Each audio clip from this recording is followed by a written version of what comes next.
chance of rain is actually 50% of the given area receiving rain as opposed to 50% chance that it will rain. Did y'all know this? I believe that's true.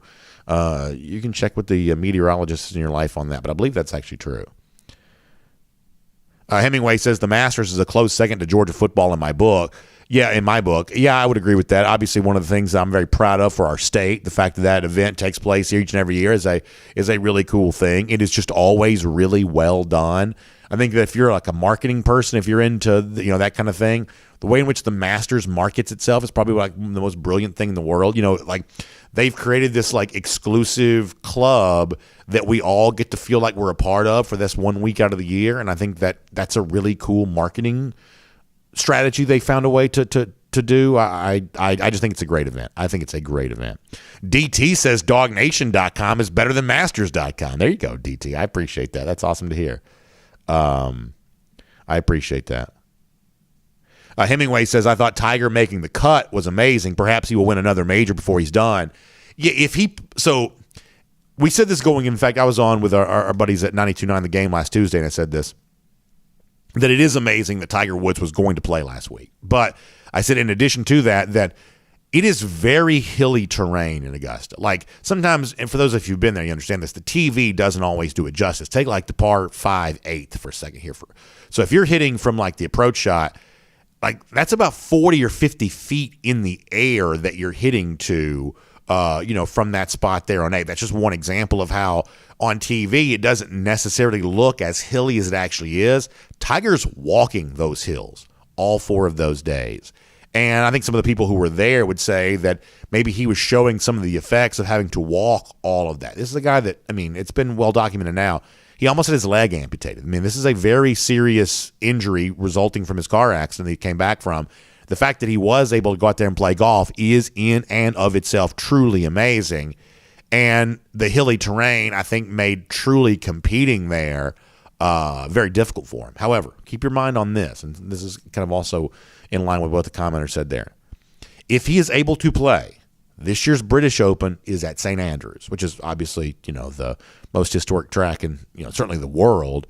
That is also a very flat golf course there as well. So if you're looking for the kind of course where Tiger could truly be set up very well to contend, if he's healthy enough to play at St. Andrews, it does not provide the same challenge of walking for 4 days that the Masters would, not putting quite so much pressure on that leg. Just keep that in mind. Keep that in mind.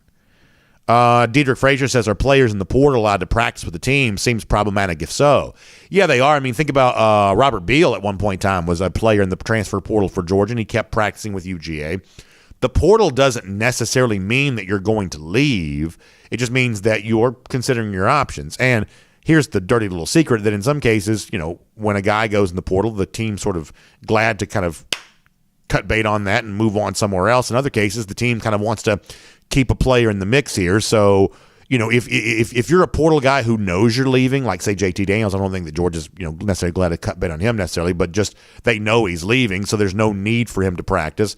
But if you're a guy like say what Robert Beal was, where there's a chance you might stay, and Georgia kind of wants to work on you to keep you to stay, then that's kind of the way that goes. So I get the point of Diedrich of it's hard to be 1 foot in, 1 foot out with a program, but there's also that moment in which certain programs might be trying to convince you that staying is the best choice for you. In the case of a guy like Robert Beal, that has certainly worked out well for UGA. Are we on all the other platforms now? Facebook, YouTube, Twitter, Twitch. Good morning to all of you. Hello, and glad to have you here. All right, let's do a couple more comments. We'll get ready to get started. Chuck Clark says, with Mims and Webb plus others who have entered the transfer portal, do we know how UGA is on scholarship numbers? So I think the common belief is that Georgia's about 3 or 4 over probably right now. These are not always easily well-documented things in terms of there's no official number anywhere else, held anywhere outside the program that tells us that for sure. But the thought here is that Georgia probably needs to come down a couple of more at least to get to that 85 number. But how they do that's the kind of thing that Kirby himself knows. The rest of us do not.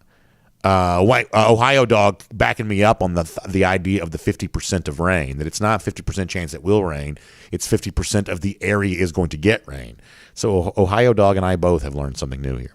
Wayne Hunter says, I understand transferring to allow yourself better chances at showing your talents in the NFL, but the Jermaine Burton to Alabama situation is something I can never see any reason for that after all the opportunities Georgia gave him to succeed in national championship debut. Yeah, I mean, pretty clearly, Burton wanted more stats. Alabama sells stats to its players, and I guess there's nothing wrong with wanting that if that's what you want, but as I said on yesterday's show, to me, one of the great misnomers is you've got to get those stats so that you can go be an NFL draft prospect. And people will commonly cite someone like Jermaine Johnson on this. And what I've said, repeatedly and including yesterday is I don't know that more stats made Jermaine Johnson a better player. That when you look at the guys who are going to be very well received by the NFL this year from Georgia, who played in kind of an ensemble cast on that defense, the lack of huge stats did not seem to impact them really whatsoever, including Trayvon Walker, who may go number 1 overall. So let's say that Jermaine Burton here. Let's say that Jermaine Burton is a first-round draft pick. I don't think he needs those stats to prove that's the case, and or I don't think that the lack of those stats playing in a place like Georgia, where a lot of different guys are going to get touches, it's more of a decentralized system, I would say. If you're a first-round pick, you're a first-round pick regardless of what your stats are. So I don't know that you go and get the stats to prove that you're a first-round pick because, I mean, I just don't think that's necessarily the way it works. If you are a good player, you are a good player. Now, if you want stats, if that's just something you want for yourself, then I guess you've got the right to go out and chase that. But I am not of the belief that stats prove your worthiness as a first-round pick. There are going to be too many first-round picks from Georgia this year that didn't really have great stats for that to be true. If you're following me on that. Randy Hall, there will be a dog walk on Saturday, and also there will be probably a pretty big list of recruits there as well, which Jeff Santel will give us plenty of update on. William Perry says, go Dogs. William, good to see you. Mark Morris says he's signing off now to watch DawgNation Daily on YouTube later on this afternoon with my Perdomo cigar. Thanks to all DawgNation. Mark, you enjoy that. That's awesome to be able to hear. Randy Hall says, are you going to be doing high school football games again this year? Yeah, really looking forward to doing that. We actually got some cool announcements on the high school football front that we'll be making here very soon. Patrick Ritchie says, any word on autograph signings for G-Day? Yeah, so UGA Bookstore, our friends there, have 2 big days of autograph signings. 3 on Friday, 3 on Saturday, including Trayvon Walker on hand, who we're going to talk about here in a minute. So, yeah, big stuff going on in the UGA Bookstore from 4 to 6 on Friday and then 10 to noon on Saturday. So, yeah, make sure you're part of all of that. Johnny Rick says he's surprised that JT Daniels hasn't come to a decision yet.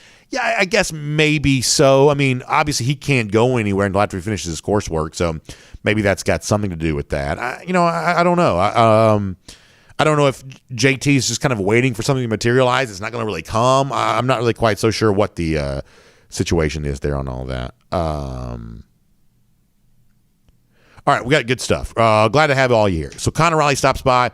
We today on the show are going to give away 3 pairs. Can you believe that? 3 pairs of Braves tickets for the big event tomorrow, which we're going to be broadcasting live at Sport and Social in the Battery Atlanta next Truist Park before the Braves game there at noon, or it's 12:20 start. 12:20 start for the Braves against the Washington Nationals. But the big ticket tomorrow is the Georgia College Football Playoff National Championship Trophy and the Braves World Series Trophy are going to be at the same place at the same time. And a lot of you are going to get a chance to get your picture taken both those trophies. We're going to give away some of those tickets today. We'll tell you about that. But before that, there is so much to do today. Big drama involving a couple former UGA stars. This is interesting. I'll tell you why I think UGA fans ought to care about this here in a moment. An interesting look at a pretty pivotal figure on Georgia's coaching staff. And I'm going to pretend to be, for about a couple of seconds here, in just a moment, smarter than I actually am. I believe there is a fairly well-established Kirby doctrine. And I think that sets Kirby up to be a little bit different than some of the other coaches of the top national contenders. I'm going to see if I can explain this. We'll see if we can make it make sense. It's all coming up next. It is DawgNation Daily, the daily podcast for Georgia Bulldogs fans, presented by Engineered Solutions of Georgia, and it begins right now. Today's episode of DawgNation Daily is brought to you by Engineered Solutions of Georgia. Dial 678-ESOG now for a solution to your foundation and waterproofing problems. Presented by DawgNation.com. This is DawgNation Daily, the daily podcast for Georgia Bulldogs fans. Here's your host, Brandon Adams. We have a very busy show coming up for you today. Do you remember being back in school and like you learned about things and you kind of know it's a thing, but you don't necessarily remember what it was? Like in social studies class, you ever learn about the Monroe Doctrine? Like I feel like I feel like I almost could tell you what the Monroe Doctrine is. I sort of think I know, but I don't know that I 100% know. It's one of those things that like you just heard that phrase, you learned about it in school, you're not really quite sure what it means. So we're not going to do history class here today, but I do believe that there is on display for all of us a Kirby doctrine.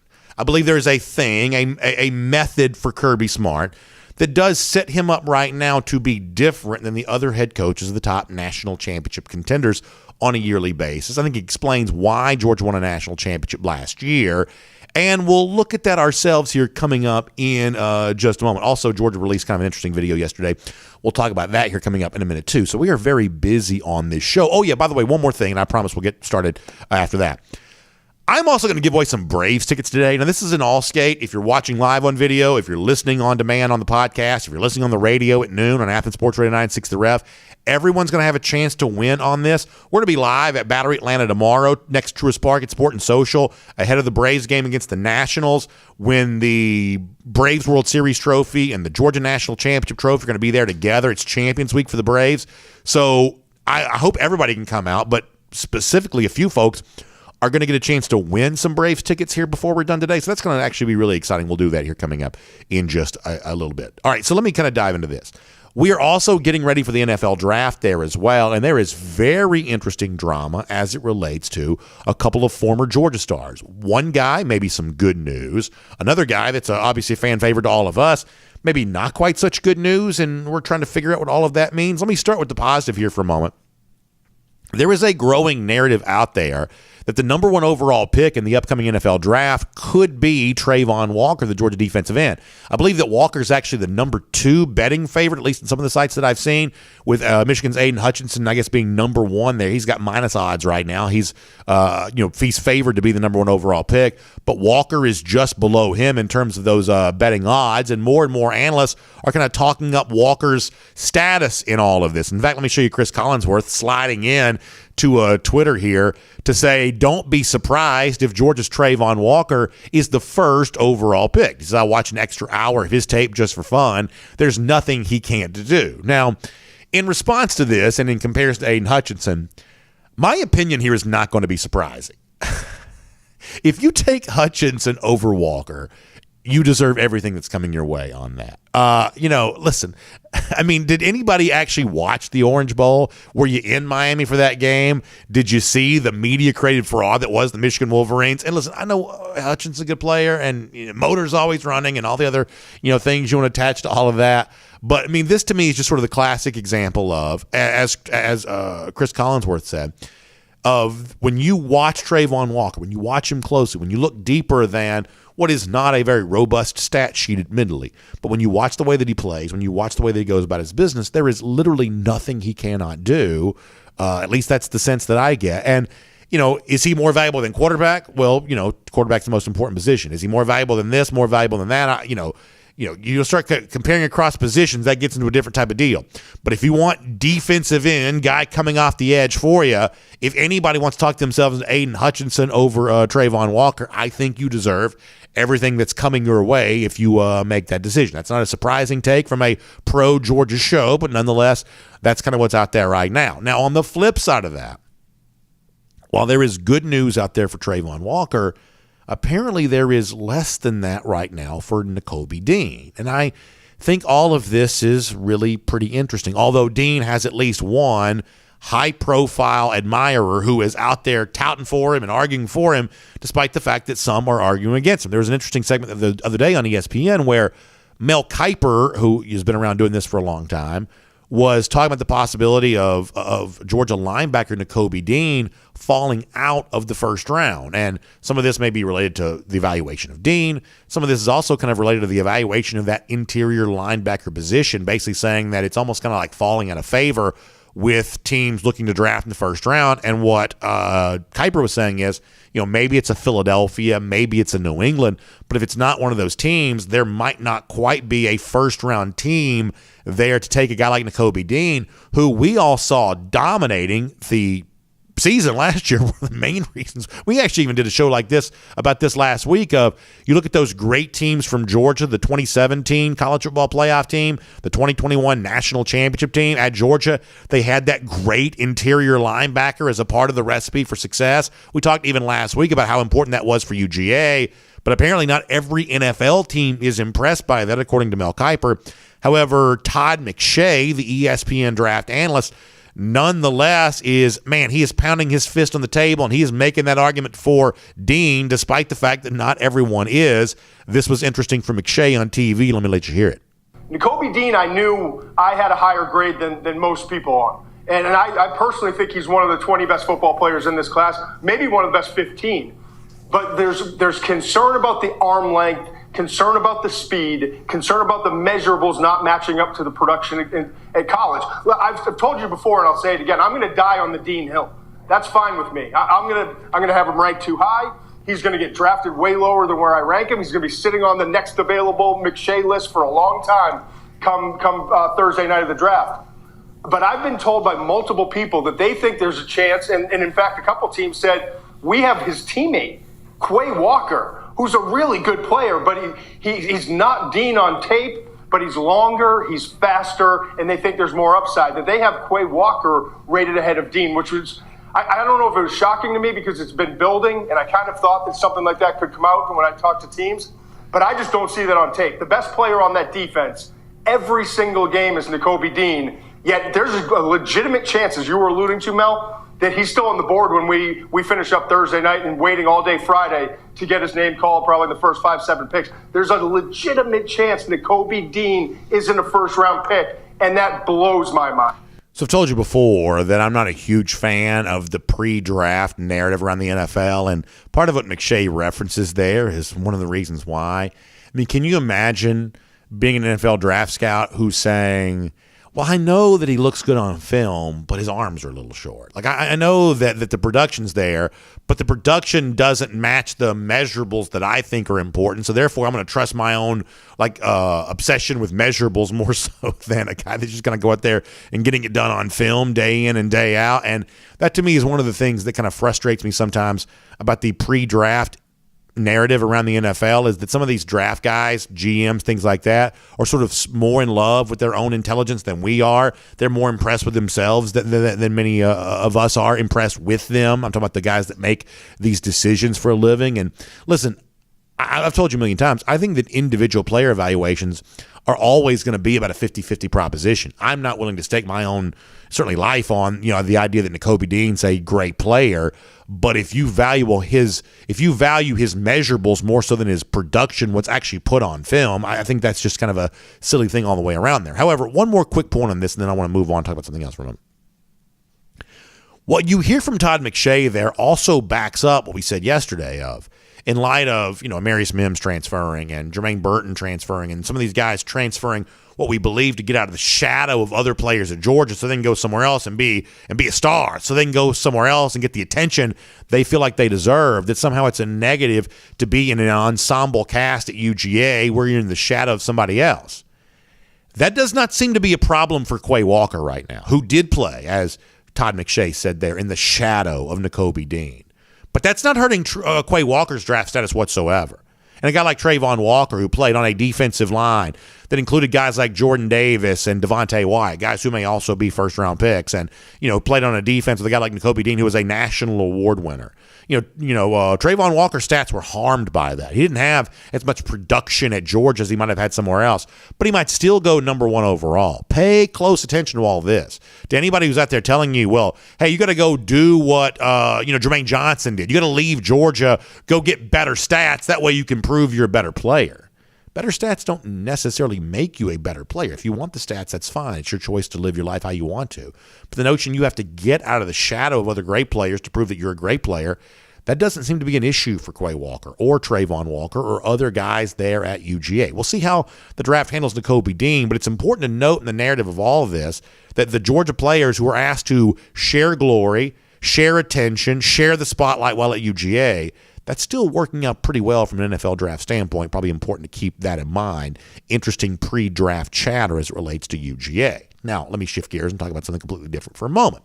Speaking of Mims and Clay Webb, who have put their name in the transfer portal, we talked about that a lot yesterday. Kind of an interesting time for UGA on social media to be highlighting its brand new offensive line coach, Stacey Searels. Now, I think that the Searels chatter here is that when you look at the Mims decision to leave, the Clay Webb decision to leave, this doesn't really involve Searels all that much. I mean, if we're going to be honest here, for those of us who try to pay close attention to the rumor mill, there had been plenty of chatter about Mims maybe not being happy with his role at Georgia or not being happy with something at Georgia, before Stacey Searels even got here. I have not really heard any credible voice point a finger of blame at Searels for the Mims departure and the Clay Webb thing. That's been going on now for a number of years. But still, nonetheless, kind of interesting timing for Georgia to kind of put a little bit of a spotlight with its social media on Searels. I want to show you some of him mic'd up at practice. This is from the Georgia social media team. And then there's another point I want to make about Searels before we move on. This Georgia social media from yesterday. We'll get it right. Let's go. Let's go. What do you got to say? We'll be over here. Let's go! Turn it on, baby! We got to have some cues today. So, yeah, it's pretty good. That's probably enough there on that. So, I like it when Georgia does these kinds of things. First of all, it just to me seems like a practice field, being around a team, whether it's coach, player. That to me always just seems like about the best possible thing you could ever do. Just so much fun to be able to be in that environment. And Georgia does a pretty good job of making that seem really fun with the way that it kind of gives us these small snippets of coaches mic'd up or players during scrimmages or whatever else that they give us. However, here's the quick point on Searels, which is I don't blame him, nor do I think anybody else does, for Amarius Mims leaving. But I do think that puts a little bit more pressure on Georgia to have a great offensive line this year. First of all, I think there was already a little bit of pressure on Georgia to have greatness return to that position group again. I thought the 2021 national championship offensive line was probably good. I don't think it was great. I don't think Georgia's had a great offensive line in either of the last 2 years. And so when you think about this year, how the profile for this upcoming Georgia team is going to be a little different, you do lose a lot on defense. That's been well documented by many. You don't have a playmaker on offense like George Pickens anymore. You do lose key leaders from your running back position, guys like James Cook, Zamir White, they're not here. So with all the talk about what Georgia doesn't have anymore, finding out what you do have and accentuating what you do think has the potential to be a great strength for you, that's really important. And that was important for Georgia along the offensive line before Mims left. But now that he is gone, and now that he takes that immense talent that he has somewhere else, making sure that the guys that you had pegged to be ahead of him on the depth chart, and for right now that was Warren McClendon at right tackle, and it was a guy like Broderick Jones, a year older, seemingly emerging at left tackle, making sure you get the most out of them, there probably is a little bit more pressure to do that, if we're just being honest here. And so Stacey Searels, as shown in that Georgia practice video there, seems to be pretty comfortable in all that role. He seems to be enjoying himself at UGA practice right now, and my feelings about the current Georgia offensive line are actually not changed that much with Amarius Mims no longer here. I certainly wanted him to be a part of the best five here this year, was hoping that was going to be the case. Still feel like this group can come together and be very strong even without him, but the extra attention now coming on that position of, okay, seemingly Georgia was viewing some other players as being ahead of him right now. Making sure you get the most out of those guys is going to probably be pretty important as we head towards G-Day on Saturday and then the season to come after that. My name is Brandon Adams, and this is DawgNation Daily, the daily podcast for Georgia Bulldogs fans, presented today by Engineered Solutions of Georgia. Good morning to you, and thanks for being with us, no matter how you get to us. Live on video, 9:45 for our first and 15, DawgNation.com, the DawgNation app. 10 a.m. after that, Facebook, YouTube, Twitter, Twitch. We're on the radio at noon on Athens Sports Radio 960 The Ref, and a podcast wherever you find them, the Apple Player, Spotify, Google, world-famous DawgNation.com, all kinds of ways to listen to the podcast.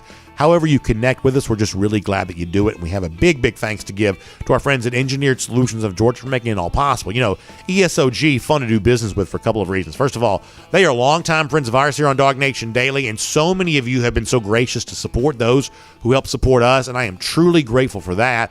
And when it comes to ESOG, it's not only that, they're also proud partners of UGA there as well. So when you do business with Engineered Solutions of Georgia, you are also doing business with a big-time supporter of UGA athletics. That is a really cool thing. Here's what else is cool. When it comes to a couple of the big major challenges that a homeowner could face, Engineered Solutions of Georgia is right there with you to help you and support you during that situation. You see water coming in where it's not supposed to be, crawl space, garage, basement. That's what Engineered Solutions of Georgia's waterproofing efforts can help prevent. They can help keep your house protected from water getting where it's not supposed to be, or those cracks you may have seen in your wall or down in the basement, the foundation, a sign of maybe a substantial foundation issue. ESOG can also step up to help you with that there as well. They are a solutions-based company. They got the word solution right there in their name. They got 2 full-time engineers on staff. These are smart people who do good work for you. So make sure you check them out. The number, very easy to remember. Simply dial 678-ESOG now. That is 678-ESOG now. That'll get you in touch with Engineered Solutions of Georgia. Good to have them with us as a part of DawgNation Daily today. Before we are done today, something really cool is going to happen. Tomorrow, as many of you are aware, we're broadcasting live from Sport and Social, the great sports bar right there in the Battery, Atlanta, right next to Truist Park. Braves got a day game tomorrow against the Washington Nationals. It's Champions Week for the Braves. That means the World Series trophy and the Georgia National Championship trophy are going to be at the same place at the same time tomorrow. And if you have a ticket to the game, you get your picture taken with both of those trophies. It is going to be an unbelievable day. I'm excited to be a part of that. And guess what? On today's show, we're going to give away 3 pairs of tickets for you to be a part of what we're doing tomorrow and a part of what the Atlanta Braves are doing as they get the season started in style. By the way, how cool does the, around here, being Georgia folks, we're not always big fans of gold, but there's been a lot of gold in our life lately. The gold National Championship trophy, the gold World Series trophy. Have you seen the gold outline the Braves have on the A on their hats and helmets right now? Looks so cool in honor of the World Series championship trophy. So that's going to be on full display there tomorrow. Excited about being in the Battery and Truist Park for all that tomorrow, and we're going to give away some tickets later on. So stick with us for the full show. We'll tell you here coming up in a few minutes how you can potentially be a winner of those tickets. We'll do that here in a little bit. Before that, though, and before we get Connor Riley as a part of a Kroger Fresh Take, let's go around the doghouse. And as I told you before, there's a phrase that I learned growing up in school about the Monroe Doctrine. Maybe I know what that is. If you really put me to the test, I might be able to tell you. But the point is, I know the phrase exists. So whether I know what the Monroe Doctrine is or not, I feel like we have a pretty well-established Kirby doctrine right now. The way in which Kirby Smart wants to run Georgia football and the formula for success that helps explain in part why Georgia won the most recent national championship. And I think the Kirby doctrine, as I understand it, allows Georgia to draw a pretty sharp contrast with some of its would-be national contenders. Here is what I believe the Kirby doctrine is. I believe Kirby Smart wants very talented players, and he wants to make them tougher and make them better. That is what I believe the Kirby doctrine is. Talented players, make them tougher. Talented players, develop them and make them better. That is the Kirby Smart doctrine. And in contrast to some other national championship contenders, I think that it helps explain maybe why Georgia emerged last season and maybe what keeps it in the conversation for this upcoming season there as well. Because here's the thing about the Kirby doctrine as I see it. You can't have one without the other. You can't have, hey, we're going to get tough guys. We're going to get hardworking guys. We're going to build our team around that. Well, if they're not talented, you're out of luck. Or we're going to get superstar talented guys. And listen, we're going to bring in, as we talked about yesterday, the idea of a finished product. We're going to bring in a bunch of finished products. We're going to bring in a bunch of superstar talented guys. And if we got enough of that talent, then everything else is going to take care of itself. Well, not always. That's not always the case. That you got to have talented players. That's the requisite for competing. But you got to find a way to make those talented players a little tougher, make those talented players a little better. You got to find a way to do a value add. And if you can do that, then you have a chance to truly compete, or in 2021, as Georgia did, win the national championship. Let me give you a couple of counterexamples here for a moment. Let's listen to Nick Saban here. This is Nick Saban on the arrival of Jermaine Burton as a transfer wide receiver to the program. And listen, we like Jermaine to the extent that his interests don't conflict with Georgia's. We kind of wish Jermaine well. Obviously, he's a protege of Terrence Edwards. We love Terrence, so I don't have a bad word to say about Jermaine Burton. But when Nick Saban talked about Jermaine Burton transferring to Alabama, I think that Saban gave you a little bit of a window into what the Saban doctrine is right now. A little different than the Kirby doctrine. I think the Saban doctrine a little different. And when Saban talked about the arrival of Jermaine Burton, I think he gave you a little bit of a window into what the Saban doctrine is right now. This was Saban from a few weeks ago. You know, Jermaine Burton was somebody that we recruited out of high school that we thought was a really, really good player. He had a fairly productive, year at Georgia. They have a lot of good players at his position, and he had some production this year, but probably might have seen a better opportunity because we're a little bit more wide open and throw the ball more with a good quarterback. That may have been his intention, but we feel like we lost both starting receivers and Slade. Two to the draft and Slade. So, to get a more experienced player that has some playing time in this league probably is a good thing for us. And we like his ability, and, hopefully he'll be able to be very productive for us. Yeah, once again, around here we have nothing bad to say about Jermaine Burton, but I do think the Saban quote there is pretty indicative of what the Saban doctrine is right now.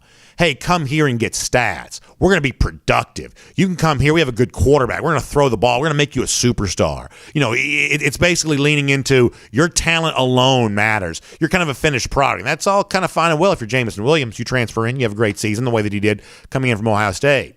But what if you're Jai Hall?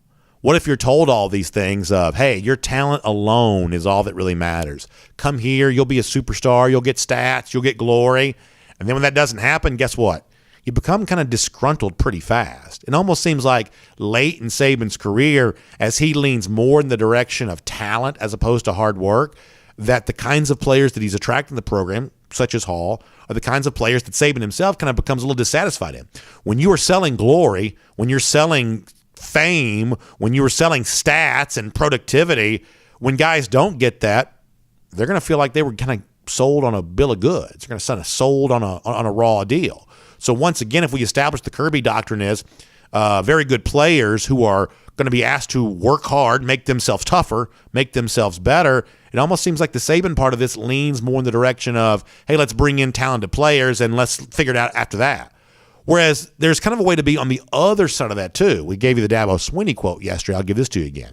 If Saban is guilty of kind of leaning more in the direction of, hey, bring in talented players and we'll make them into superstars. We won't ask quite as much of them as they're asking from these guys at Georgia right now.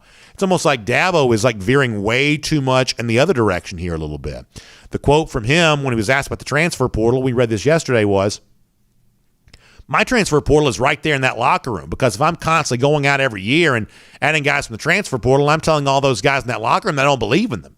We're also not doing our jobs and coaches, recruiters for bringing in a bunch of transfers. So it's almost like Dabo's like, hey, I'm not worried about talent. I'm not worried about, I just want guys that work in my system. I just want guys that fit in well in this locker room. And, if you're willing to come here and be a hard worker, we're going to make you into a good player. We just want guys that fit in well here at Clemson. It's almost like Dabo is disregarding the level of talent required to compete the highest level. Dabo's not as aggressive as the recruiters other coaches are. Dabo's not as willing to embrace the transfer portal, certainly as a guy like Nick Saban is, or even as much as a guy like Kirby Smart has been. It's almost like Dabo is disregarding the talent part of the equation that I described a moment ago for Kirby Smart, whereas a guy like Nick Saban is maybe disregarding the way in which you have to ask something from the talented players in your program. Ask them to buy in, make themselves better. You can't necessarily always treat them like they are finished products. So ultimately, that's kind of where I see things for Kirby Smart. And listen, there's no guarantee this always works. Not every talented player is going to want to buy into what you're asking from them. And in some cases, your ability to get the most out of these talented players, maybe that's going to be at times maybe a little bit lacking there as well. But when you look at why Georgia won a national championship last year, when you look at what could make Georgia a national championship contender in the future, that to me is the Kirby doctrine. Bring in very talented players, a lot of very high 4- and 5-star rated recruits. Ask them to get tougher. Ask them to get better. Push them in that regard. Help train them in that regard. Both sides of that coin, to me, is the recipe for success for Georgia football, and important to keep in mind as we get ready for the start of an upcoming season again here this year. So a lot going on around UGA. We'll give away the Braves tickets later on. That's going to be really fun. We'll look at the Mims transfer, the Clay Webb transfer, and a little bit of a preview of G-Day on tap there as well. Let's keep the conversation going right now. It's a Tuesday. That means Connor Riley. Kroger Fresh Take with him. Glad to have him and all of you with us on DawgNation Daily here today.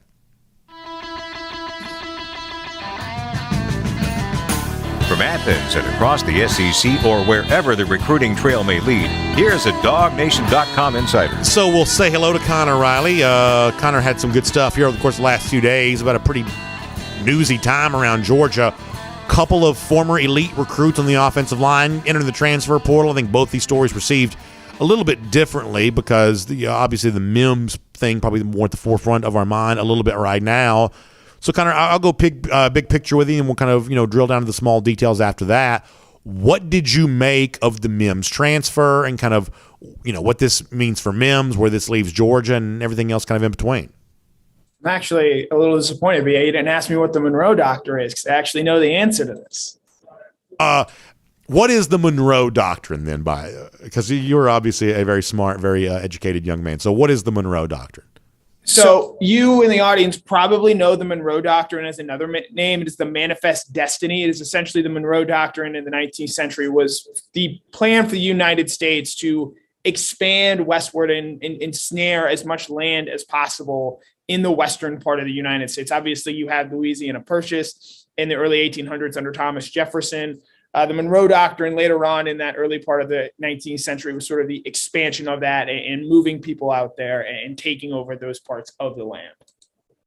The UGA education paying off for one Connor Riley. So very good stuff there on that. As far as the Mims part of this, though, what do you think about all of that? Yeah, so this is just, to me, it's the reality of swimming in these waters and doing business this way. I think this actually sort of, in another way, mirrors Brenton Cox and his situation and where he ultimately ended up and him transferring out of the program. Look, Georgia's recruited incredibly well in the offensive line in recent seasons, much like it was recruiting very well at the outside linebacker position. And in back-to-back classes, Georgia brought in Azeez Ojulari, Jermaine Johnson, Adam Anderson, and Nolan Smith, in addition to Brenton Cox into that outside linebacker room. And, if you're a Georgia fan asking how talented are those guys and how productive were they in their times at Georgia, you might quite honestly rank Cox fifth among there. And I think with Mims, he's in no doubt in my mind going to go probably to the Miami or Florida State and go be, a multi-year starter for that team. But in 2022, he's not better than Warren McClendon. He's not better than Broderick Jones. And so when you're recruiting as well as Georgia is, and you're celebrating the success of those recruitments, and we all have the understanding of what Georgia needs to do to go out and land these types of players, you also understand at the same point in time, you're not always going to be able to get them on the field as much as you would like. And while, it's not exactly the same thing as a quarterback position, I also think it's not the same thing as, say, a wide receiver or a linebacker position. Georgia isn't rotating Broderick Jones in and out of the game. They're not doing that with Warren McClendon over the course of the game. So, well, sure, you can get in as a sixth offensive lineman. It's also pretty clear to me that Amarius Mims was not really all that interested in moving to guard, because I do think Georgia absolutely would have put him in the conversation there. And I think when Kirby Smart spoke last week and Mims' name didn't come up, I think that made it pretty clear that playing time was going to be tough to come by for Amarius Mims this season. And when you're a player as talented as he is, I think I can certainly understand him wanting to have greater playing time and go make an impact somewhere else this year. And when it comes to his talent, I think it's immense. I'm, as a Georgia fan, sad to see him go. You've heard me say a million times that I was hoping he would slide over to guard and find a way to be on the field for Georgia here this year, but that just for whatever reason, as you touched on, didn't seem to be happening. So with that said, I don't mind being blunt about this, that if you're the kind of player who thinks you should be starting right away or think you should be rolling in NIL money right away, if you're more worried about that than you are your chance to develop as a player and actually get better, to put yourself in the realm of possibility of being a future millionaire, if you're more worried about the short-term stuff than the long-term stuff, then you're probably not a good fit at Georgia. And I say that as a guy that's sad to see Mims leave, but I can't, if I'm Kirby Smart, I can't lower the standard to keep you happy. I just can't do that. And over the course of the long haul, I am more than happy with a few five-star transfers, even though I don't want those to occur. I'm more than happy to allow them to occur if it means keeping the standard in place. As I said before, the Kirby doctrine of talented players are going to be pushed to be tougher. Talented players are going to be developed to be better. That's more important to me than keeping Amarius Mims happy. And I say that with all due respect to Amarius Mims. Yeah, and John Stinchcomb sort of touched on this on your show yesterday. I think it shows that Georgia feels great about what it has in Broderick Jones here. And I went back and watched the interview we did with Broderick, I think about 2 weeks ago. And, I covered him as a recruit and interviewed him a couple of times and saw him at an All-American game. Going back and watching the interview, and I encourage you to watch it, it's on the DawgNation YouTube feed, I was struck by the maturity that Broderick Jones had showed there in that interview, sort of what he had said both about himself and his own journey, because I think Broderick Jones, better than anybody, understands what Amarius Mims was going through and working through in terms of, there's not a clear and obvious path to playing time for me right now. I'm sitting behind another 5-star prospect in Warren McClendon once again. And you sort of touched on this earlier, the way the 2021 season played out, Broderick Jones ends up starting 4 games, I think played a huge role in that national championship game. I've written about that before, and has now positioned himself not just to be one of the better players, I think, on this 2022 Georgia team, but also be one of the key leaders in really showing the value of, hey, I could have very easily transferred somewhere else this time a year ago. I stuck it out. I worked hard. I got into a position to better myself. And then, by the way, the playing results on the field happened to show up there. So I think, while, yes, the Mims news, it's not exactly great news for Georgia. And I think it does put a greater strain on how they have to go out and A, recruit that offensive line position this year, specifically a tackle, but B, also how guys like, say, Ernest Green and Alu Abad develop, because there's also a very real world where Broderick Jones and Warren McClendon have a ton of success this season and are off to the NFL next year. Yeah, and I'm glad that you wrote the Broderick Jones piece that you did. First of all, I thought it was really good, but I just thought it was really well-timed, because I think that's a big part of the story. And listen, I'm not going to dump on Mims here, but it's important to point out there was an opportunity for playing time, and a different 5-star is the guy that won that opportunity for playing time. And if you want to go back a year ago, we were asking questions about, what's going on with Broderick Jones? How come we're not hearing more about him? We were asking those questions during the season. I think it was before the Tennessee game, maybe, where, Kirby was asked pretty directly about Broderick Jones, about playing the tackle position. And Kirby was pretty coy about all of that, about why they weren't moving Salyer off the tackle spot. Now, maybe they were slow to do this with Broderick. Maybe they should have done it sooner. I don't know. But I mean, it's not like at one point in time there weren't questions about Broderick Jones, but when the opportunity existed, national title game, and now starting position for the upcoming year, he appeared to have seized that moment in January, and now in the midst of seizing that moment for this upcoming season. That could have been Amarius Mims, as far as I know. It just wasn't. Jones just took the opportunity that was there. Yeah, and I think Broderick, one of my favorite answers that he gave recently, he was asked, well, what are some of the things you want to keep working on? And Kirby Smart has said, and we've all sort of long known, when it comes to Broderick's game, pass blocking just comes so effortlessly to him because of his athleticism and the way his body is built. And we always sort of knew that the physical aspects of the game were going to be the ones that maybe took a little bit longer for Broderick to grasp and to really take a hold of. I love that Broderick Jones came out and said, hey, I still need to be more physical. I need to work on my pad level on every play. I need to be a physical mauler in the run game there. I love the fact that even though I don't want to arrive to such a cliche, but a guy who was very clearly positioned himself very well for this Georgia team is still saying, hey, the thing that I know I had to work on just to get on the field, I know that's the big area I have to keep improving on if I'm going to be the player that I end up being. And I think that really impressed me with what we've seen from Broderick Jones. So my really big 10,000-foot takeaway from this, much like I think it maybe was with Brenton Cox when he transferred away, it's not, this 5-stars walking out the door. What does that mean? It's, hey, Georgia's probably got a really talented player like Azeez Ojulari and Broderick Jones at that position to step in there and prevent those players from getting on the field in the first place. The thing, though, is like Georgia losing Brenton Cox never really became an issue because Azeez Ojulari was very good, and because, Georgia's gone on to win the national championship since then.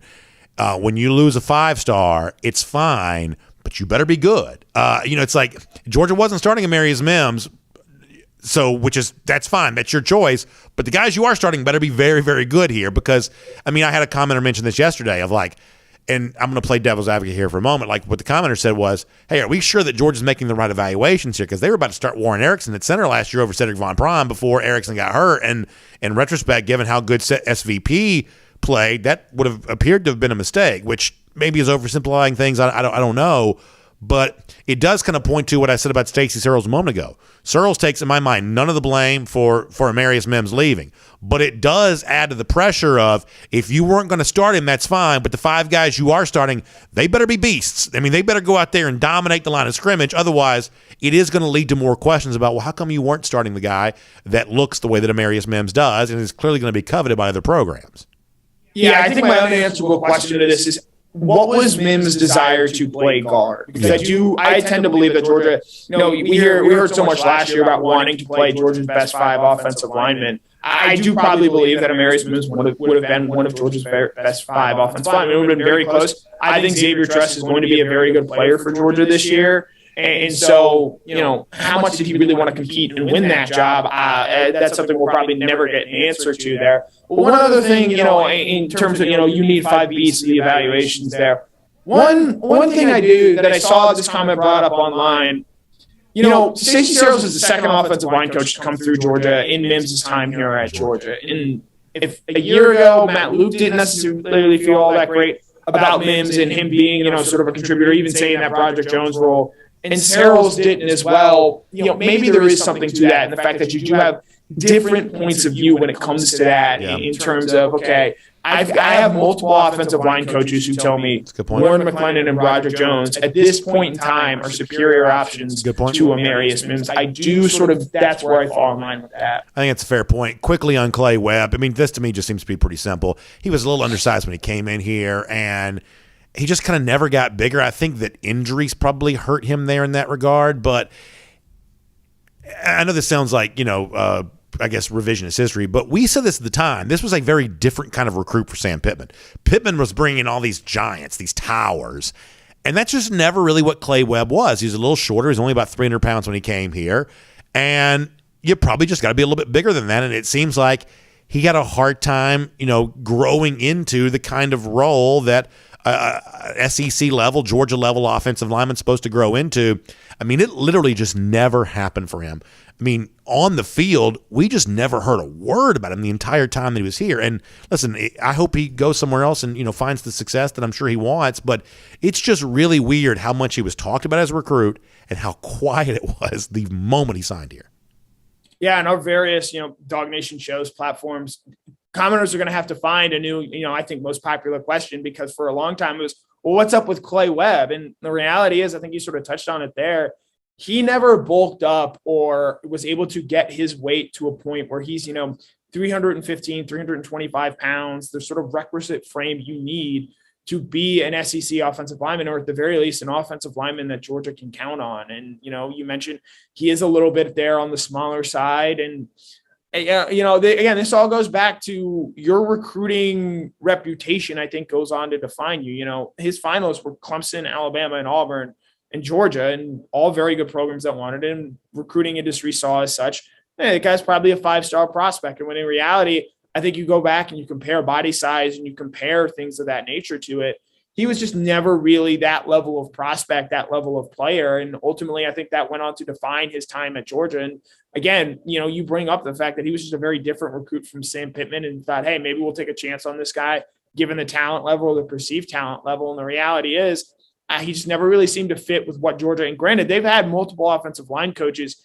in his time. And I think a Sam Pittman line looked very different from, say, a Matt Luke line, but he never really factored into either one of those. So I think this has been something that's probably brewing for a long time. And ultimately, you hope he goes to a place where he is maybe able to get himself on the field and find playing time and better his career there. Because I do think, the biggest victim in this sort of situation with Webb is just the fact that the recruiting expectations were so high for him. I think it was going to be impossible for him to ever meet that. And let me just say this very quickly as a way of tying these two stories together, that the way in which Webb kind of fell out of favor is a reminder that seniority right here doesn't count for much. So this idea that, Amarius Mims was only a blah, blah, blah, and so therefore he has to wait, 2 more years for his moment or something like that. That's not really the way things work. There are plenty of guys younger than Clay Webb that moved past him on the depth chart very, very quickly. And so, this notion that there was no path for Mims, I think other stories along that offensive line show you how not true that is, that, if, as Kirby said in the past, if you're good enough, you're old enough. And so when you talk about, some of why Mims was not playing, as you said correctly, under 2 different offensive line coaches, some of that has got to be laid at the feet of Mims himself.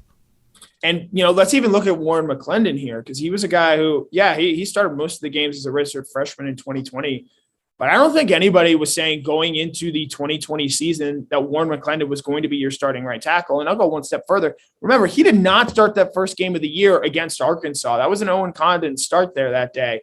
And Warren McClendon just kept working. He kept getting better. He found himself on the field, found playing time, and went from there and became, I think, a very good player and a player who was going to start the season as a borderline all-SEC player. And it wouldn't surprise me in the slightest if he ended the season as an all-SEC player, a guy who, again, I think similar to Broderick Jones, saw that, hey, I'm going to have to keep working hard and keep getting better, and ultimately did that and got to where, hey, I'm on the field. And now that I'm on the field, I'm not going to give that up because I know what it took for me to get here. And I'm going to keep working harder to get that and earn that playing time on a down-by-down and game-by-game basis. I want to ask you about G-Day. First, let me remind folks, this is our Kroger Fresh Take with Connor Riley here. And by the way, we're getting ready for Easter on Sunday. Don't forget that with everything else going on. Easter is Sunday. And you got some great Easter dinner bundles there from our friends at Kroger to help make the big meal, the family get-together, a lot easier for you. The Easter bundles include ham, turkey, green bean casserole. Boy, for those of you getting ready for lunch, it's going to make you hungry. Scallop potatoes, rice casserole, Hawaiian rolls, and apple pie. It all starts at just $55. That's a great saving there and a great meal. You can go to yourorderonline.com or you can talk to a Kroger Deli associate for more on that. It's yourorderonline.com or Kroger Deli associate, and you can get your order placed for Sunday. What a great day Easter is, and what a great time to be celebrating the family. A lot to be gracious about and grateful for this time of year, and celebrating all that on Easter makes a lot of sense. Connor, however, before Easter on Sunday, business for the Dogs to take care of there on Saturday. What are you interested in seeing from G-Day? I think there's two pass catchers that I'm going to be interested to see how involved they are. And granted, Georgia's depth, especially in the back end, the secondary and even the inside linebacker position isn't great right now. I'm interested in what we see out of Dominic Blaylock and Arik Gilbert. Maybe those are the easy answers because of their storylines and where they got to and where they are this spring. But by all accounts, from what I've heard and what I've learned, I think those guys have probably had two of the better springs of those guys on the Georgia team. And, I think it was 2 weeks ago, we came on and talked about the quarterback position. Is it something? Is it nothing? I was leaning more towards it's nothing, and it sort of seemed to play out that it is that way. I'm still interested in what we see out of Carson Beck and Brock Vandergriff, but more, and not even so much, what are their stats, but physically, how do Dominic Blaylock and Arik Gilbert look? Because I think that's where so many of the questions exist for these guys and the time off that they've had and time away from the football field. If they come out to me and they look like they're full speed and they look like they're playing, and you combine that with this offensive line, and I feel really confident in what Georgia has in Kendall Milton and Kenny McIntosh, it starts to look like a Georgia offense that is going to be really talented and, quite frankly, really good this coming season. And while, yes, they have a lot of replacements to make on the defensive side of the ball, and I think how guys like Jamon Dumas-Johnson, Keely Ringo continue to develop is going to be very important. I really look at that offensive side of the ball, and if you tell me we get a healthy Dominic Blaylock, a healthy Arik Gilbert, along with a healthy Brock Bowers when he comes back, Arian Smith, Kyrus Jackson, this passing offense, I think, can be really strong. Another year under Todd Monken. I'm really interested to see how those guys look. Because if you have those pieces in place, I believe you can have a very potent Georgia offense this season that is going to be able to carry the load for a defense as it sort of figures it gets the sort of experience it needs to, by the end of the year, be, I think, a difference-making defense. Oh, I will be doing post-game show after the game on Saturday. You'll have plenty of post-game content. We'll all be doing this for the next few weeks after the game. I think you touch on some pretty important stuff there. A big game from Arik Gilbert would probably get the most excitement from fans, I believe. A big game from Dominic Blaylock, I think, would be pretty close on that for different reasons. Gilbert's a guy we haven't seen. Blaylock's a guy we haven't seen in a while. So if you think about like big, bold print headlines, a lot of UGA fan chatter, I think Blaylock, I think Gilbert would be that. I sort of think a big game from Kendall Milton might get you there. We don't really think of like G-Days as being like, big showcases for running backs typically. But I think a big game from Milton might kind of get you there on that too. But there's no doubt that in terms of what would generate the most fan reaction, I'm not talking about the typical, quarterback nonsense, but what would generate the most fan reaction, a big day from Blaylock, a big day from Gilbert. I might put Milton in that category because he's the guy that a lot of folks have a lot of excitement about too. But if you're thinking about this just in terms of what kind of gets folks talking, what gets the crowd popping, I believe a Blaylock and Gilbert might be tops on that list, I believe. Yeah, and with defense, because we'll touch on it here, it's just so hard for those guys to sort of stand out in spring games because they are geared towards offenses and those guys and putting up big numbers like that. And, we've seen all the time there have been false equivalencies when it comes with spring games. There are a long list of guys that had big performances that never really backed it up come the fall season. But then I think you can also look at a guy like an Adonai Mitchell, who obviously saw an inflated target share because of the injuries at wide receiver last spring. But that ended up transferring to the fall. And so I'm interested to see maybe some of those guys, maybe like I'd say Denylon Morissette on the defensive side of the ball, as Xavier Sori, though obviously he's a bigger name recruit coming out than say an Adonai Mitchell was. Kamari Lassiter is a guy we've talked about a good bit. How does he look on Saturday? So some of those guys out there that we know are names, but, they're not the known quantities yet. I could see them maybe having big days and saying, hey, maybe this guy is going to play a bigger role come this fall than perhaps some of us had thought at one point in time. Let me do two things on this quickly. I think Mitchell's a very interesting guy because it was a breakout for him last year, kind of affirming what had been said about him so much during spring practice. I don't believe that Mitchell is a star yet with Georgia fans. I think that he was overshadowed a little bit by Ladd McConkey a year ago. I said a lot during the season that the Mitchell story was as cool as the emergence of Ladd McConkey, and yet it seemed like McConkey was just kind of getting more attention there for a little while. Do you think that Mitchell could leave G-Day as the clear wide receiver one in the eyes of Georgia fans, and that Mitchell could maybe have this – be careful how I say this, could maybe have a similar level of relevance for Georgia fans that say George Pickens would have had in previous years? That could Georgia fans exit G-Day as excited about Mitchell as they kind of previously have been about a guy like, say, George Pickens? Is that on the table as a possibility for him, given how he might play in front of the watchful eyes of fans on Saturday?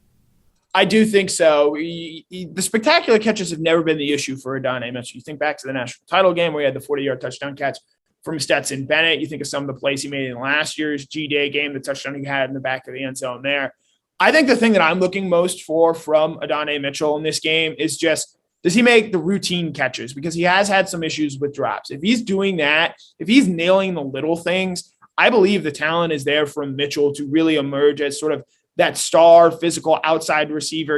Again, I don't think he's going to do what George Pickens did in terms of a raw talent standpoint, because I thought George Pickens was really special in terms of his ability to just go up and get a football. But for Adonai Mitchell to be that physical receiver on the outside and how he might be able to help and play there, I do think that is a possibility. But the thing with Mitchell, it's not the spectacular catches. If he finishes with 4 catches for 102 yards and 2 touchdowns, I wouldn't necessarily be surprised there from him. I think the bigger thing is he doing consistently enough the little things? Because if he's doing that, then that means that I have all the confidence that he's going to be a big-time player for this Georgia team this season. I've said this a million times. I just think that spring games are a showcase of the offense. I think the defense has basically being asked to play in handcuffs. So pass rush, you learn nothing about, I think, for the most part.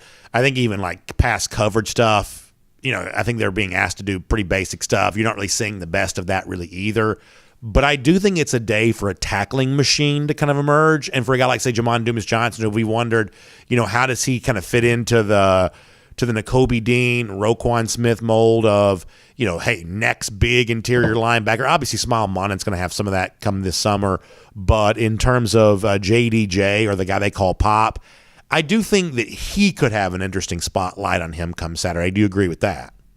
Yeah, and I think that might even just be more so much because they really only have 3 healthy linebackers for this spring game, with Xavier Sori and Jalen Walker being the other one. And Jalen Walker has only been here for about 2 months at this point in time. So I think those guys are going to get a ton of reps. And we've heard great things about Pop basically at every turn this spring. And I'll be interested to see how he goes about and backs that up, because I think he's definitely a guy who, I've been on him very early in terms of what he's going to be able to bring to this team. And this is really the first time he's had a starter's role. And it's been pointed out, the last time he played consistent football on a down-by-down basis was his junior year in high school back in 2019, because, again, he did not play high school football his final year up there in Maryland. So I'm going to be interested to see how he goes about getting experience and getting reps, because that's, as we've said time and time again, the thing that Georgia is going to have the toughest time replacing, all the pure snaps and football experience that Nakobi Dean, Quay Walker, and Channing Tindall brought. JDJ is going to need to get as much of that early on as he can if this Georgia defense, I'm not saying it's going to be generationally great, but if it's going to be a difference maker, like I think a lot of us think it will be at the end of the season, a lot of it is going to depend on how quickly these linebackers sort of get their feet in the pool, get in the deep end, and are making those sort of experience plays that we saw in Nakobi Dean, those reads that we saw those guys make time and time again. All right, it'll certainly be interesting to see. You've had some great stuff over the course of the last couple of weeks getting us ready for G-Day. I know you've got more on the way, including post-game there on Saturday. So I certainly appreciate your insight into all of that. Thanks for being here as part of our Kroger Fresh Take. And we'll look forward to speaking to you again very soon on this topic and a whole lot more. Yep, as always, was a pleasure, BA. Let's take a look around the rest of the league. This is SEC Through. So in kind of a long conversation there, I thought that at one point Connor really kind of distilled the Amarius Mims thing down to the thing that matters more so than anything else. The big question, was he offered the chance to play guard and did he not want to? Because that would tell you a lot right there about a lot of things. Because you've heard me say this before. It's like you can't move Warren McClendon off right tackle. I mean, he's doing that job. Broderick Jones emerged in the national championship game. I want Broderick Jones playing left tackle. So I'm speaking as a fan here for a moment. I am happy with both of Georgia's tackles. I would like for Amarius Mims to have some role playing guard. I asked John directly yesterday, am I oversimplifying this? Because my large assumption has always been that, not every guard could be a tackle, but any tackle could be a guard. I've obviously not played the position. Is that an oversimplification? John gave an interesting answer to that yesterday. But ultimately, that's what it kind of comes down to, and Connor said this. What was the conversation about moving Mims to guard? Is there a reason that Georgia thought he couldn't? Is there a reason that Mims didn't want to? But that would go a long way to explaining maybe why he wasn't on the field as one of Georgia's best five, at least likely to be that way for the upcoming season, barring injury, and maybe helping explain why Mims feels like the grass is maybe greener going somewhere else here for the upcoming season. So obviously there'll be plenty more talk about that in the time to come. We'll also give away our Braves tickets here in just a moment. I'm going to tell you how we're doing that. Something specific I need from you. We'll do that in about 5 minutes here, so make sure you're on board for that. And let's get ready to go cruising around the SEC courtesy of Royal Caribbean, and remind you that we're all going to be cruising with Royal Caribbean, at least a lot of us are, coming up just after G-Day, leaving from Port Canaveral on April 25th on Independence of the Seas, going to Nassau in the Bahamas, going to Perfect Day, Coco Cay. I think we actually have a pretty good surprise coming up for the event there at Perfect Day, Coco Cay, coming up for our cruise. I'm actually really excited about this. We'll tell you more about that there. It's going to be really fun. So we'll do all that here coming up. The point is that, at this point in time, it's probably, we're probably just about sold out in terms of the cruise and all of this. But if you hear us talking about, the fun we're going to be having on Independence of the Seas, and you've heard me talking about my time on Harmony of the Seas going back a few weeks ago, trust me when I tell you, as you head towards the summer, this is a great time to be on board a Royal Caribbean cruise ship. They have just set the standard for entertainment on board. That's probably one of the things that I think I was maybe the most blown away by. I'd taken a bunch of cruises years ago, had not been in a while. The fun we had on board, live music, probably did, at one point in time I was walking around, there were 5 different venues having played live music at the same time, and it's kind of like your own personal pub crawl with, whoever you're with. You're just going to move from, venue to venue, enjoy yourself a beverage, enjoy the music, and have the fun, watch the shows. It's so much fun. So if you want to be a part of your own Royal Caribbean cruise coming up the same way we're going to be coming up here in a couple of weeks, check out our friends at the Cruise and Vacation Authority. You can find them online, tcava.com, or give them a call, 770-952-8300. That's 770-952-8300. Book your own Royal Caribbean cruise, and you can do like we're going to be doing with DawgNation here coming up pretty soon, having fun on board a Royal Caribbean cruise ship. So let me tell you a story real quickly, and I'm going to make a small point after that. So it's kind of funny. Jonte Cook is a wide receiver, 4-star for the class of 2023, and he takes a visit to Texas A&M, and a video that he was a part of kind of goes viral where he's got the A&M jersey on, but he's like, I still haven't seen any championship trophies, any football trophies around here, which obviously kind of plays into the narrative that's out there about Texas A&M, the fact that, listen, they've been a big program for a long time, but in the entirety of my lifetime, and even dating back prior to before I was born, A&M basically has never won anything. It's kind of amazing to have as many fans they've had and as much of a place. It kind of like the big boy table in terms of like the revenue the program generates and everything else, but they don't win nothing. They haven't won anything. And obviously Cook's statement kind of, brings that to mind. But it also brings this to mind for me here for a moment too. I think you can make a case that Texas A&M is the most interesting team in the SEC for the upcoming season. Let me see if I can explain why here for a moment. There are like 2 very distinct camps out there for A&M. There are some people who think they can't win, that Jimbo Fisher is simply incapable of doing this, and A&M is destined to continue being the kind of middling type program that they have recently been. And I would say that is statistically unlikely, not just because they had the number one recruiting class for 2022, but the previous year's recruiting success they've enjoyed. I just think mathematically it's almost impossible they're not eventually a true championship contender, winning 11, 12 games in the regular season, making a push for the college football playoff. Every team that recruits as well as A&M has recruited eventually kind of does that. I think eventually that's likely to happen for A&M too, unless there's some sort of artificial impediment that steps in and prevents that from happening. And when I think about what the potential artificial impediment to that could be, I can't help but notice there is a lot of pressure on A&M to do it quickly because of the way in which the number one class kind of came together, or the perception of how that number one class came together. And while I believe that A&M is likely to have success eventually if they just let it play out, you almost wonder, well, what if it doesn't come very quickly this upcoming season? Does the level of panic that sets in prevent the natural progression towards success that I believe would eventually occur? And while long-term, Texas A&M is probably in pretty good hands, y'all, the short-term story for Texas A&M this year I think is really very interesting. This is a talented roster, and they are likely set up well to handle whatever comes their way. But the A&M schedule this year is a little bit of a tricky path. Let me just give this to you very quick. I wish I had this to show you on the screen, but I don't. So let's start with, Sam Houston to begin the year. Don't worry about that. But how about this? On back-to-back Saturdays, September 10th and then on September the 17th, A&M has what I would call two pretty tricky out-of-conference games. Both these games taking place at home. It's Miami on September 17th. That's a little bit of a knockdown drag-out because Miami needs a big win. A&M needs a big win. That's actually a very good early season non-conference game. A lot of folks are going to enjoy Miami versus Texas A&M. It's a fun game. But the week before that, they play Appalachian State, which A&M will be a favorite. No question about that.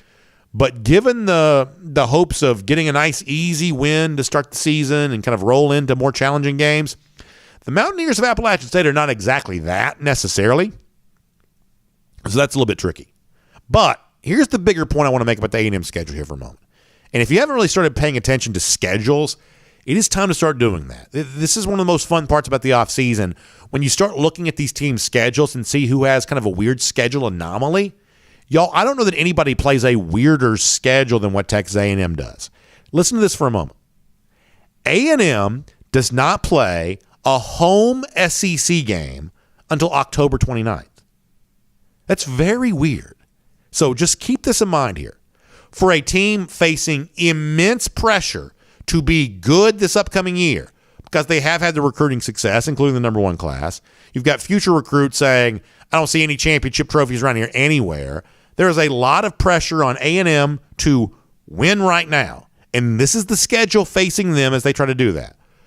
Out of conference, Appalachian State. Out of conference, Miami.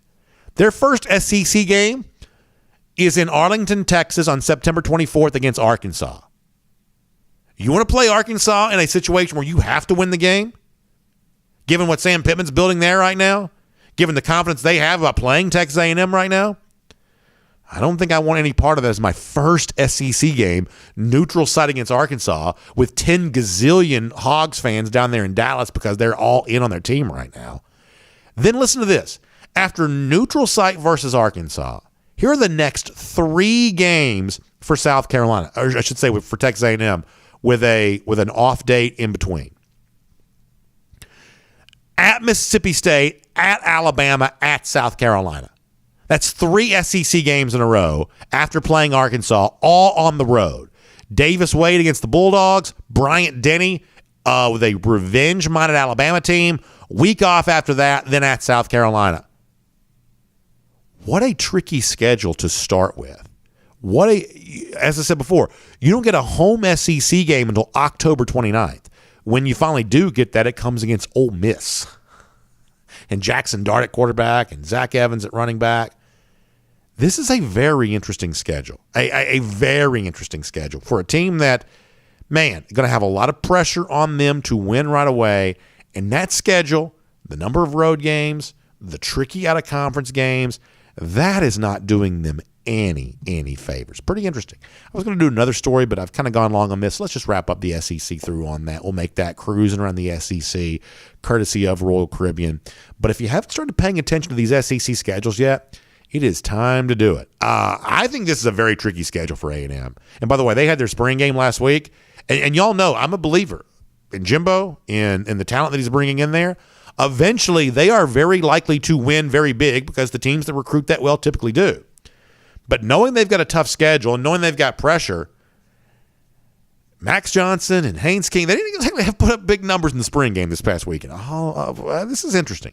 This is very, very curious for A&M going into the upcoming season. We'll make that your SEC through. Now, we are going to give away some Braves tickets. Before I tell you about how we're going to give them away, let me tell you what's happening tomorrow. And man, I am so excited about this. We're going to broadcast live DawgNation Daily tomorrow from Sport and Social, which is like great sports bar and restaurant right there in the Battery, Atlanta, right next to Truist Park. We're going to be there because the Braves are celebrating Champions Week right now. They're obviously World Series champions. That's really cool. As I mentioned to some of our audience before, I love the World Series hats they're wearing right now. They got the gold trim around the A logo on the helmets and the hats. That's really cool. Last night, I wish I could have been there. I had baseball practice for my son. I couldn't go. But they gave out the replica World Series rings last night. That was really fun. It's one of the coolest stadium giveaways I've ever seen. The lines were just backed up like crazy for folks trying to get in Truist Park to get those rings. That was such a cool thing. And I may be going to eBay later on to see if I can find one. But the point is the Braves are doing some really cool things right now to welcome back the start of the season, to celebrate their World Series championship from last year. And tomorrow they're also helping to celebrate the Georgia National Championship there too. So it's a 12:20 start tomorrow against the Washington Nationals. And before the game, from 10 a.m. till noon, out there in the plaza area of the Battery, Atlanta, they're going to give you a chance to get your picture taken with both the Braves World Series trophy and the Georgia National Championship trophy together. So if you've got a ticket to the game, you can get your picture opportunity with both those great trophies. It's a really cool experience. And so we're going to be there broadcasting the show live. I'm going to go to the game after that, which I'm really excited about. And you can do the same thing. Check out your tickets, braves.com/Champions Week. That's braves.com/Champions Week for more information on that. And come out and see us. Please come by to the Battery tomorrow, to Sport and Social. Just say hello. We'll talk some Georgia football. We'll talk some Braves. We'll get ready for, listen, anytime you can sneak away and go to a day game like this, that's always really cool. So we'll do that tomorrow, Truist Park, Battery, Atlanta. Braves Nationals celebrating Champions Week with both trophies in the same place at the same time. Braves.com/Champions Week for more on that. However, let me also say this, which is that we also have 3 pairs of tickets to give away. And here's how we're going to do this.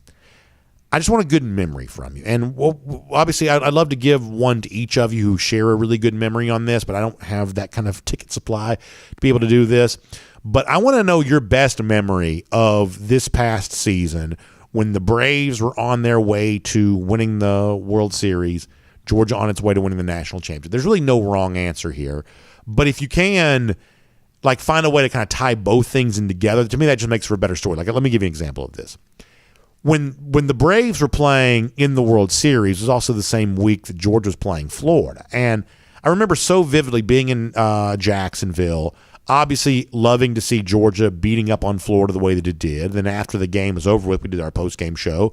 My good friend Jeff Sintel with me. And then when that was done, we kind of rolled right over to a bar and got nestled in there and watched the Braves win a World Series game there at Truist Park. And it was just so much fun to be able to kind of do both those things the same day. I would have given anything to be in the ballpark that night for the Braves. You can't be in 2 places at one time. So I was in the stadium for Georgia, Florida, then getting settled in with a bunch of other Braves fans there in Jacksonville late that night. We were cheering on the Braves and having a good time doing that. And so when I think about the overlapping year of really my 2 favorite teams winning a championship in the same year, which is almost more than I could have ever imagined being true, for some reason it's that moment that comes to mind for me. Being in Jacksonville, Georgia beat Florida, and then watching the Braves on television that night from a packed bar with a bunch of Braves fans and Dog fans all having a really good time doing that. That's my memory. That's my memory on that. And so I'd love to have your memory there as well. So send those. We're going to draw out 3 winners. Each of you will get a pair of tickets for tomorrow. And the website or I should say the email address to send this to is info@DawgNation.com. It's info@DawgNation.com. Just simply send me your memory. There is no wrong answer. We're simply going to draw 3 of these. Info@DawgNation.com. Send me that. We'll draw some winners. If you're listening on the radio, podcast, this is for everybody. Video, everything else there as well. Thank you very much, Connor, for putting that on the screen. That's awesome. Info@DawgNation.com. Give me your memory. We'll draw out 3 winners, and you'll have a pair of tickets for the game tomorrow. I'm really excited about that. Can't wait to see you at Sport and Social in the Battery Atlanta next to Truist Park before the Braves take on the Nationals for Champions Week with the Braves World Series trophy and the Georgia National Championship trophy in the same place, the same time. I cannot wait to see all of you for all of that there tomorrow. So as we wrap up today, we'll do so golden shoe style here. Our buddy Dogs on Tap, who always sends some funny stuff. You know, there's a lot of these things now where people like do the surveys and they give you like the full country and what each state thinks. And so our buddy George on Tap showing us this of like which states hate which other states. And he says, according to this, that Georgia obviously hates Florida, Alabama hates Florida, but according to this that Georgia on Tap sent us, Florida also hates the state of Florida there as well, which makes a lot of sense to me.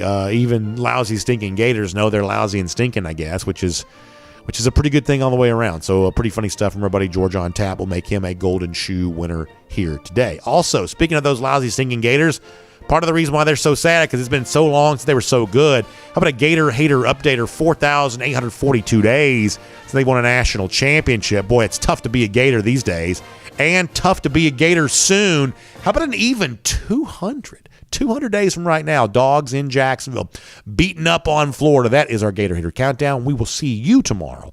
DawgNation Daily, Engineered Solutions of Georgia, live from Truist Park, Battery Atlanta, Sport and Social. Can't wait to do that. We'll talk to you then, everybody. And on video. Time now for the R.S. Andrews Cool Down.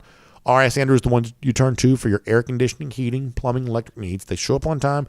They do the work that's promised for the price that's promised. That is what they'll do for you. Air conditioning units, we're heading towards spring. We're heading towards warm weather season. Get yours tuned back up to factory fresh specs. You can find them online at rsandrews.com for a lot more on that. Total candor here for a moment. So obviously the show is a little bit long today, which I hope you enjoyed that. Yesterday, as you know, I had a little bit of a throat thing going on. And I think today, much like yesterday, the actual show itself, I think, was fine. I don't think many people would have even been aware that I have anything.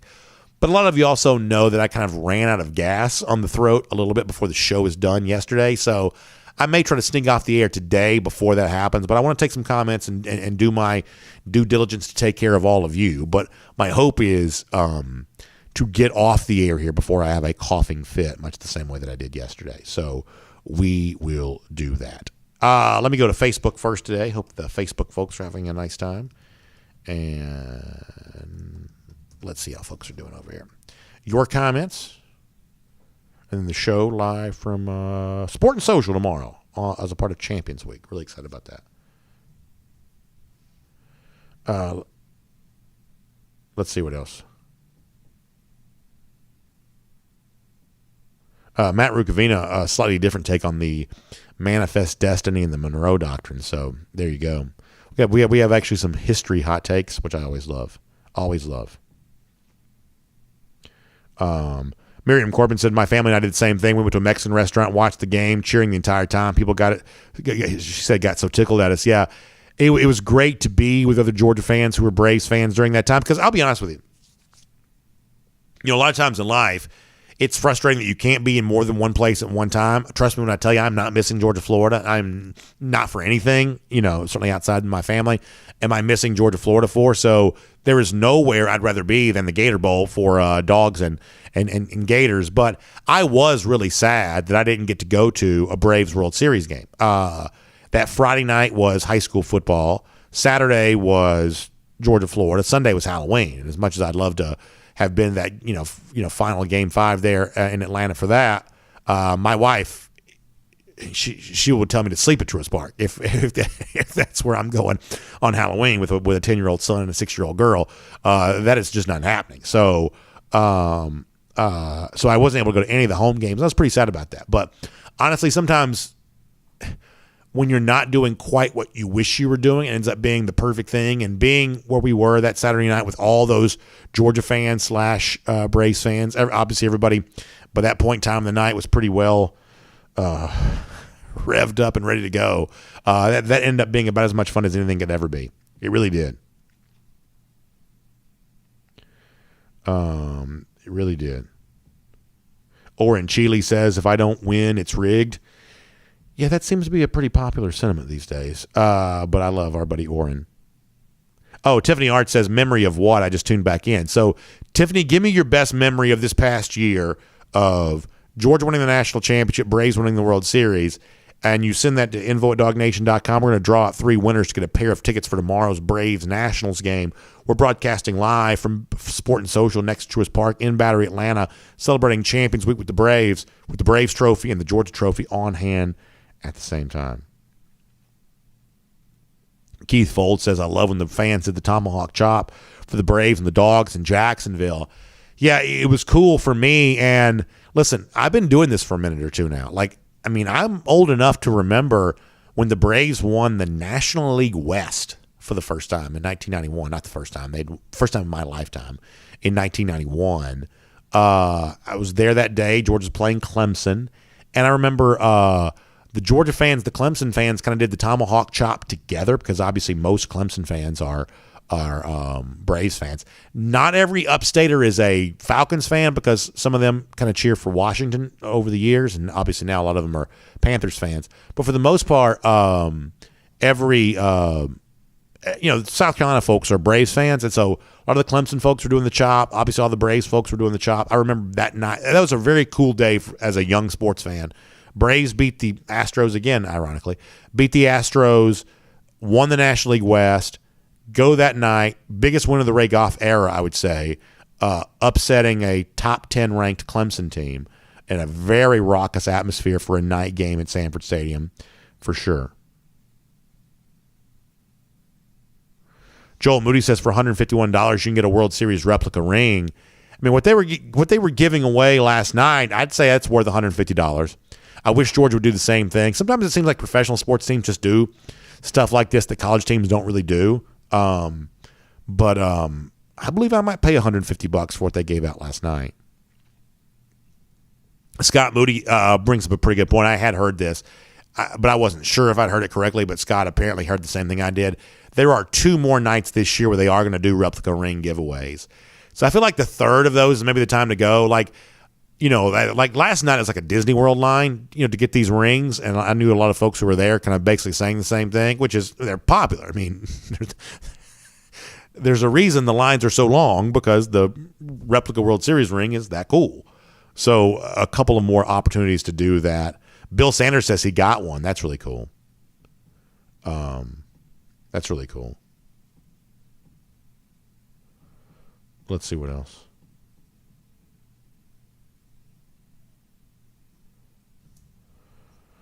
Philip Jordan Wells about Clearwater Beach. Yeah, we're going to be at Clearwater. Connor Riley joins us, by the way. So not to cut Philip off, but I've noticed, granted the Red Sox have gotten off to a poor start as well. Braves haven't got off to a great start, and just nobody cares because they're all still basking in the championship glow. Yeah. I don't think Georgia's going to get that same sort of honeymoon phase. And is that just because that's how college football is and it is 1,000 miles all the time? Yeah, I think that's – I mean, on the one hand, in fairness to Georgia, it is a shorter season, right? So you have to be a little bit more stressed out about things in a way that you don't. But on the other hand, like I know you're a big Bill Simmons fan. Like when Simmons was first getting popularity, like one of his big takes was, hey, when your team wins a championship, you have to give them a 5-year grace period. Like how crazy does that seem that Georgia fans would be okay with anything for the next 5 years after having won a national championship? Like it literally didn't last 5 minutes. Like Georgia fans have been stressed out about 9 different things in the last, few weeks. It is just so funny how little grace a national championship has bought Georgia fans. And UGA fans aren't all that unique in this. A lot of college football fans kind of behave the same way. But it is really funny to watch the way the two fan bases kind of react to all of this. Right, because then you look at, say, an LSU. Like I'm sure LSU fans thought 2020 was going to be honeymoon, and then it was very much just anything but. That's right, and obviously they had a little bit of a celebration hangover that lasted for a while, but when they finally sobered up again, they realized, oh boy, things have changed here pretty quickly. Joel Moody would love to have a replica ring from Georgia. I would too. I mean, I wish they would make them.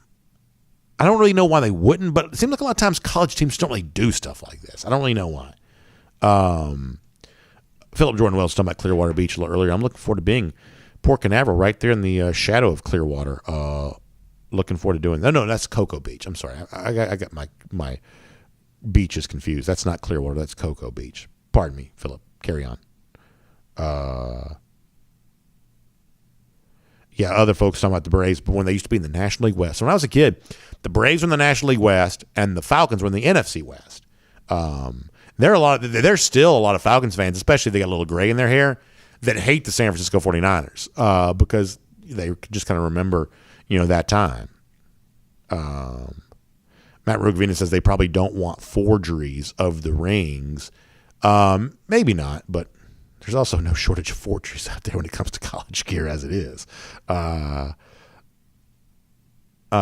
pretty cool. Miriam Corbin asking, is Georgia's giving away the rings on Saturday? They are, as far as I know, not, because I know of a few players who can't be there for just various reasons. I've had some conversations with some folks lately who, are not going to be able to be at G-Day.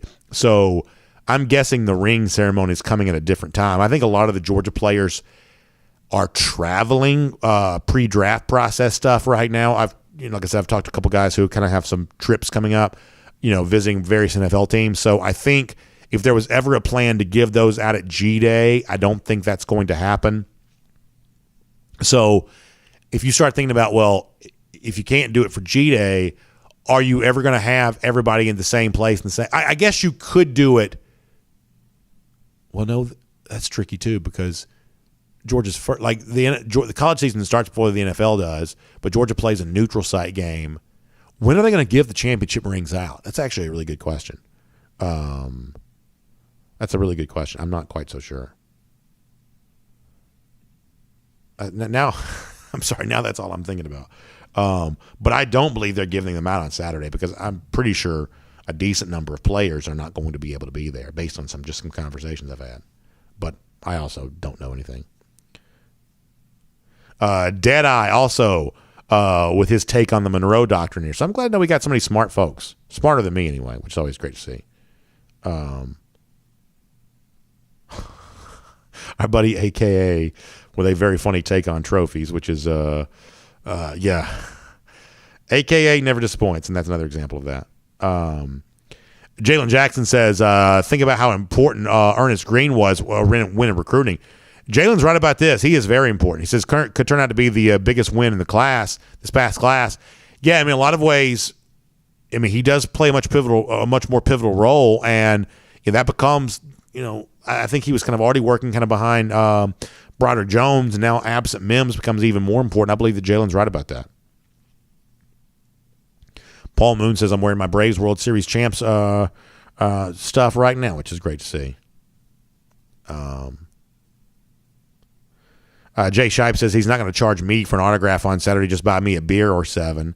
Jay, I can't wait to see you, man. I'm looking forward to that. I really am. I'm very excited about that. On the subject of the Braves here a little bit. Yeah, Green Soldier kind of weighing in on that. Jonathan Aaron also checking in. I think transferring for better numbers is a stupid place. Like UGA puts a lot of people out there to play, so when you get to the NFL, you still have a lot of rubber on your tires and not all that beat up. Yeah, I think that's. I think that's kind of true. I guess honestly, God does compel me to admit this. I saw one of the things. Was it ESPN? Somebody was ripping James Cook, one of those draft things, because he didn't get enough. Was it ESPN that did this? That he didn't get enough carries while he was at Georgia, and supposedly not getting carries is a red flag. I don't know, man. Some of this pre-draft stuff, I just don't know. I really don't know.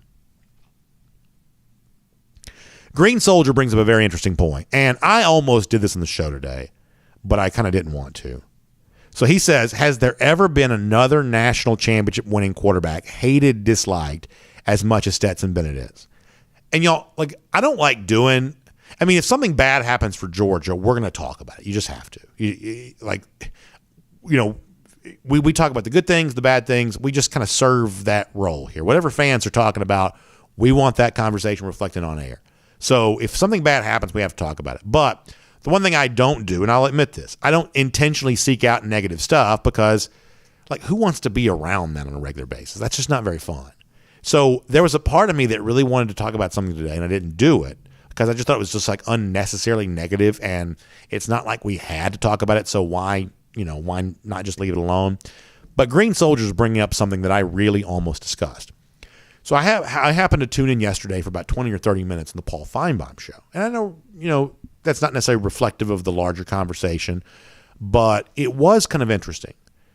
A couple of and just like the 20-minute time frame I was listening, Paul, who takes nothing but phone calls, took a couple of Georgia fan phone calls, and they were both about Stetson Bennett. First of all, it's amazing to me. We've said this before.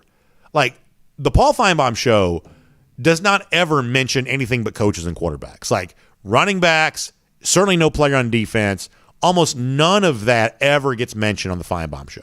The Feinbaum show content is a surface-level conversation that even casual fans can follow. That is the plan that they try to execute. I've known people that work in the show. They don't want to mention names on the show that the average casual fan hasn't heard of. That's just their strategy. So there are only a few individual player names that ever get discussed because that's the only thing that the casual fan really knows. So when I heard multiple phone calls on Stetson Bennett, it was kind of interesting to me to realize, wow, Bennett's level of fame, or maybe in this case notoriety, has really grown. They're taking these phone calls on Stetson Bennett here. But the other thing was, like, there was a Georgia fan that called into Feinbaum yesterday, and I said before, I'm not saying this is representative of really anything, but it was at least something that happened. I mean, he said he hated Stetson Bennett. Like, hated. Because I just hate Stetson Bennett. This is a Georgia fan that said this. And another phone caller kind of said the same thing there as well. Like, I don't know. I almost wish I wasn't saying this now. I certainly didn't want to say it on the regular show. That is unhinged. Like, that is seek help. Like, I mean, it's just funny that Green Soldier's bringing this up because I almost wanted to reference this on the show today.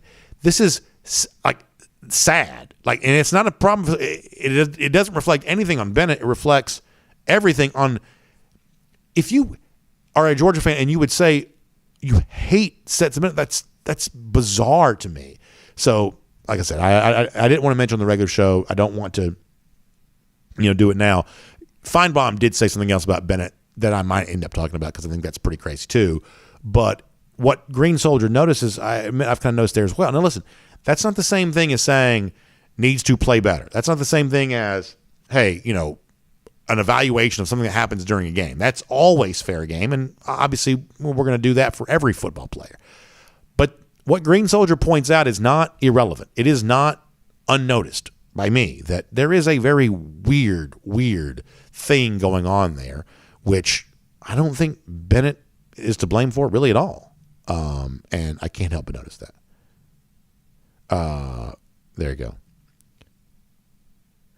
Antoine Simpson says, look at DSA 1's comment. Let me find it. Let's see what he said.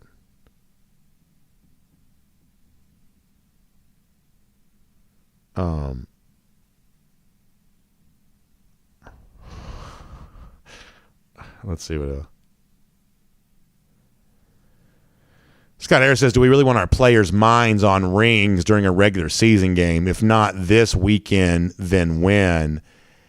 Yeah, I wouldn't be too worried about that. I mean, I sort of hope they do it in a game. Otherwise, we'll not see it. Like, they could do it like some sort of gala type thing or whatever else that we can't be a part of. So I'm not that worried about them doing that. I mean, players have been doing senior day and stuff like that for a long time. So I don't think getting a ring is that much of a distraction for the game itself. So given the choice of it happening publicly where we can all see it or happening privately where we can't all see it, I would take the public venue for that. I just don't know when it's going to take place. I don't know how you get everybody back at the same place at the same time because so many of those players are going to be playing somewhere else. Like I said, if they had a week 1 home game, you could do it right then. That's right before the NFL season begins. But other than that, I'm not quite sure. DSA 1, I don't know where you're coming from on that one. I don't know where you're coming from on that one. Let's see what else. Let me get some DawgNation.com, then we got to go. Wayne Hunter, I think there's a chance on DawgNation.com. I think there's a chance you might be right. I think that you might be right.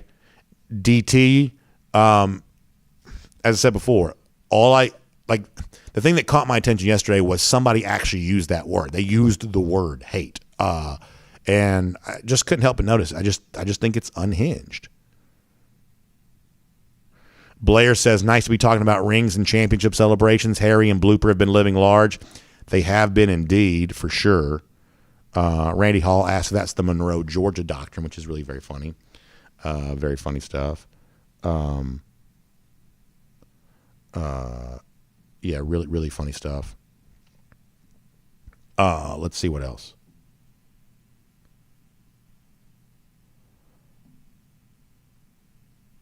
Cat Story says, I'm going to be on y'all's ship next week. Son's taking me for my 60th birthday. That's awesome, Cat.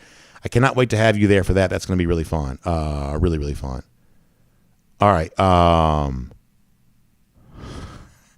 Cam Hasty says, you might be able to buy one of the transferees championship rings once it hits eBay. Listen, I ain't too proud. If you are on your way out of Georgia, any player, you want to put that thing out there, we might can work out a little NIL deal for that, for sure.